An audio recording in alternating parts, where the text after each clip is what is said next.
अस्सलाम वालेकुम। जमात सोहम मजमून उर्दू अनवान सबक हब्बा खातून। प्यारे बच्चों, मैं आज आपको हब्बा खातून पेज नंबर 61 पढ़ाने जा रही हूँ। आप अपनी बुक्स निकाल कर 61 पे नजर रखो। बच्चों, हब्बा खातून ने पामपोर के इलाके की सैर की तो उस वक़्त यूसुफ शाह चक जो एक हुक्मरान था, उन्होंने हब्बा खातून की मीठी आवाज़ सुनी और वो इस पर फरीता हुए, जिस पर यूसुफ शाह चक हब्बा खातून के साथ निकाह किया और वो कश्मीर की मलका बनी। हब्बा खातून। बच्चों, हब्बा खातून का असली नाम जून था। हब्बा खातून जो थी उसका असली नाम जून था। वो चंदाहार पामपोर में पैदा हुई। उसके वालिद का नाम अब्दीराथर था। जून को 5 साल की उम्र में मकामी मस्जिद के इमाम साहब के पास कुरान मजीद पढ़ने के लिए भेजा गया। 2 साल के बाद जून ने कुछ फारसी किताबों की तालीम भी हासिल की। जून की शादी एक अनपढ़ लड़के से हुई। अनपढ़ जिसने कुछ लिखा पढ़ा ना था। जून की शादी एक अनपढ़ लड़के से हुई। ससुर सास और अपने शोहर की जी जान से खिदमत करने के बावजूद भी ससुराल वाले जून को परेशान करते थे। दुख के इन ही हालात में जून दर्द भरे अशार कहने लगी। अल्लाह ताला ने जून को खूबसूरती के साथ साथ मीठी और पुरअसर आवाज़ भी अता की थी। दिल का बोझ हल्का करने के लिए जून अपने दर्द भरे अशार गाती थी। इस तरह उनकी शायरा होने की बात दूर दूर तक फैल गई। जून एक अशार लेकर पामपोर के सूफी बुजुर्ग ख्वाजा मसूद के पास जाती थी। उन्होंने जून को हब्बा खातून नाम दिया और वो इसी नाम से मशहूर हुई। एक दिन उस वक़्त के हुक्मरान यूसुफ शाह चक पामपोर के इलाके की सैर करने को निकले। उन्होंने हब्बा खातून की मीठी आवाज़ सुनी और वो उस पर फरीदा हुआ बच्चों आशिक हुआ। बाद में यूसुफ शाह चक ने हब्बा खातून के साथ निकाह किया और वो कश्मीर की मलका बनी। हब्बा खातून के दर्द भरे अशार आज भी कश्मीरियों की ज़बान पर हैं। ख्याल किया जाता है कि हब्बा खातून पामपोर में मस्जिद हब्बा खातून के करीब दफन है। खातून का असली नाम जून था। वो चंदाहार पामपोर में पैदा हुई। हब्बा खातून जो थी उसका असली नाम क्या था? जून था। वो चंदाहार पामपोर में पैदा हुई। वो कहाँ पैदा हुई? चंदाहार पामपोर में।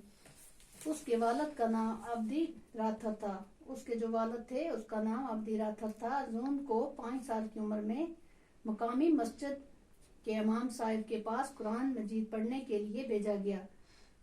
हब्बा खातून जो थी उसकी 5 साल की उम्र थी और उसको मकामी मस्जिद के इमाम साहब के पास कुरान मजीद पढ़ने के लिए भेजा गया। 2 साल के बाद जून ने कुछ फारसी किताबों की तालीम भी हासिल कर ली।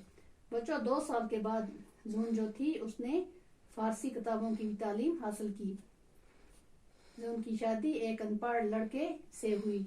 जो जून थी उसकी शादी अनपढ़ लड़के से, अनपढ़ लड़का हुआ जिसने कुछ न लिखा पढ़ा हो, उससे हुई। ससुर सास और अपने शोहर की जी जान से खिदमत करने के बावजूद भी ससुराल वाले जून को परेशान करते थे। ससुर हुआ बच्चों उसके जून के हामद का जो बाप था। सास हुई जून की जो हामद था उसकी माँ। और अपने शोहर की जी जान से खिदमत करने के बावजूद भी ससुराल वाले जून को परेशान करते थे। दुख के इन ही हालात में जून दर्द भरे अशार कहने लगी। जून जो थी वो दुखी थी, इसलिए वो इसी दर्द भरे अशार कहने लगी। अल्लाह ताला ने जून को खूबसूरती के साथ साथ मीठी और पुरअसर आवाज़ भी अता की थी। मीठी और पुरअसर आवाज़ भी जून को अता की थी। दिल का बोझ हल्का करने के लिए जून अपने दर्द भरे अशार गाती थी। इसी तरह उनकी शाहरा होने की बात दूर दूर तक फैल गई। जून ये इशाद लेकर पामपोर के सूफी बुजुर्ग ख्वाजा मसूद रहमतुल्लाह के पास जाती थी। उन्होंने जून को हब्बा खातून नाम दिया। ये जो नाम था ये किसने दिया हब्बा खातून को? ख्वाजा मसूद रहमतुल्लाह ने दिया था। उन्होंने जून को हब्बा खातून नाम दिया और वो इसी नाम से मशहूर हुई। एक दिन उस वक़्त के हुक्मरान यूसुफ शाह चक पामपोर के इलाके की सैर करने को निकले। यूसुफ शाह चक जो थे एक दिन वो कहाँ निकले? पामपोर के इलाके में। यूसुफ शाह चक पामपोर के इलाके में सैर को निकले। उन्होंने हब्बा खातून की मीठी आवाज़ सुनी। हब्बा खातून गा रही थी और उन्होंने उसकी मीठी आवाज़ सुनी और वो उस पर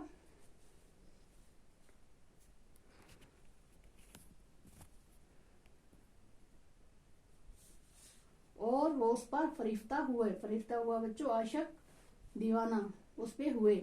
बाद में यूसुफ शाह चक ने हब्बा खातून के साथ निकाह किया। उन्होंने हब्बा खातून के साथ निकाह कर लिया और वो कश्मीर की मलका बनी। मलका हुई बादशाह की बीवी, रानी। हब्बा खातून के दर्द भरे अशार आज भी कश्मीरियों की जबान पर हैं। हब्बा खातून जो अशार कहती थी वो आज भी कश्मीरियों की जबान पर हैं। ख्याल किया जाता है कि हब्बा खातून पंदरियठन में मस्जिद हब्बा खातून के करीब दफन हैं।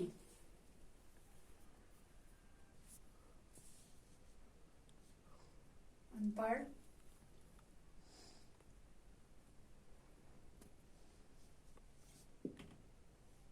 जिसने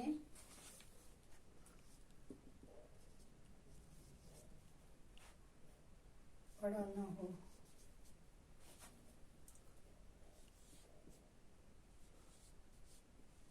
हुक्मरान, हाकिम,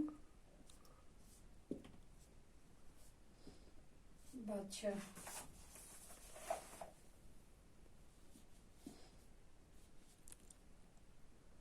मलका,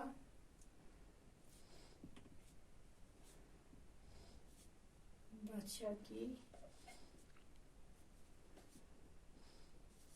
बीवी, रानी।